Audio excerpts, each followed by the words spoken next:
రూపాయికి 16 అన్నాలు 1960 సంవత్సరంలో చెప్తున్నాను. రూపాయికి 16 అన్నాలు, అర్ధనాలు 32 అర్ధనాలు, కానులు 64. అంటే గవర్నమెంటు 64వ వంతు కానీ పెడితే కానీకి పుణుకు, కానీకి జీడిగడ్డి, కానీకి జీడి వచ్చింది. చేపల మార్కెట్కి వెళ్తే అక్కడే ఏట మాంసం, అక్కడే కొడి మాంసం అమ్మేవారు.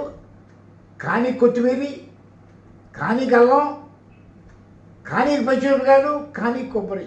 ఎందుకు ఈ 4 ఎచ్చం అంటారు దాన్ని. అప్పుడు ఎచ్చం అంటారు, ఇప్పుడు ఎచ్చం అంటారు.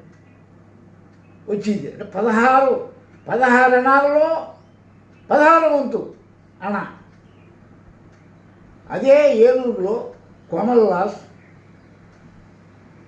Birla Bhavan, Ravindravan, Ravindra 2, Vasant Mahal, SSRB, Andhra lunch home, Krishna lunch home, ఇన్ని హోటల్స్, పెద్ద హోటల్స్లు కోమల విలాస్ ఉడిపి వాళ్ళది ఉంటే 2 ఇడ్లీ అణ, పెసరట్టు కానీ మినపట్టు కానీ 6 కానులు, ఉప్మా బేడ, ఉప్మాలో 4 జీడిపప్పు పలుకులు ఉండి, కాఫీ గంటికి 4 కానులు, 6 కానులు 6 కానులు, 3 అణాలు ఇడ్లీ అణ, పావులాగి ఫుడ్ ఇస్తుంది. ఇప్పుడు ఈ రోజుల్లో 1960 2024 నాటికి ఎంత వచ్చింది, ఎన్ని రెట్లు పెరిగింది నాకు చెప్పాలి లెక్క కట్టి. రూపాయిలో పావుల 16 వంతు, 4వ వంతు పావులాగి ఇన్ని టిఫిన్లు వస్తే ఇప్పుడు 2 ఇడ్లీ 40 రూపాయలు, అట్టు 50 రూపాయలు, కాఫీ 20 రూపాయలు.